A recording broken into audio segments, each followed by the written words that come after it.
ঝাঁকে পড়েছে কাঠি, ক্ষণে ক্ষণে শঙ্খ কাসর আর উলুধ্বনিতে মুখরিত সারা দেশের পূজা মণ্ডপ। রোববার মহাষষ্ঠীর মধ্য দিয়ে শুরু হয়েছে বাঙালি সনাতন ধর্মাবলম্বীদের সর্ববৃহৎ ধর্মীয় উৎসব শারদীয় দুর্গাপূজা।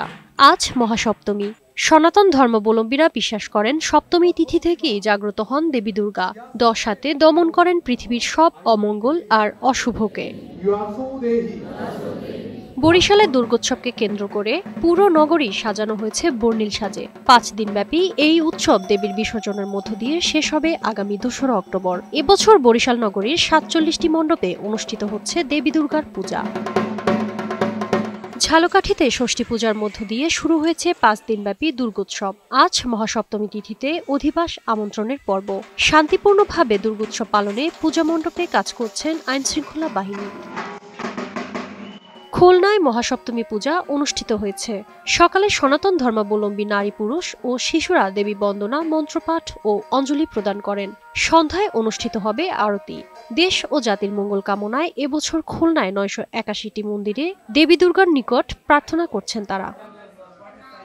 এদিকে চট্টগ্রামে মহাসপ্তমীতে সকালে নগরীর জে.এম. সেন হল পূজা মণ্ডপ পরিদর্শন করেছেন র্যাব 7-এর অধিনায়ক লেফটেন্যান্ট কর্নেল মোহাম্মদ হাফিজুর রহমান।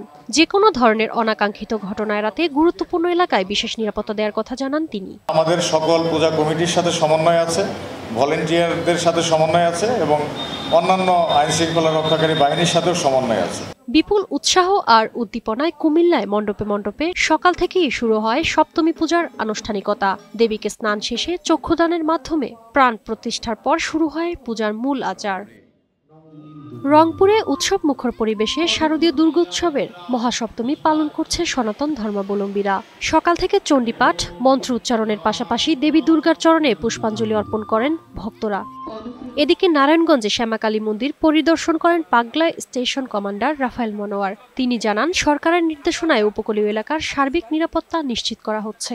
উপাসনালয় সহ যে কোনো বিষয়ে রক্ষা এবং যে কোনো ধরনের অপ্রীতিকর পরিস্থিতি মোকাবেলায় প্রস্তুত থাকবো আমরা সার্বক্ষণিক। এছাড়া সিলেট, নাটোর, রাজবাড়ী, বান্দরবান, ফরিদপুর, লালমনিরহাট ও লক্ষ্মীপুর সহ সারা দেশে পালিত হচ্ছে মহাসপ্তমী পূজা।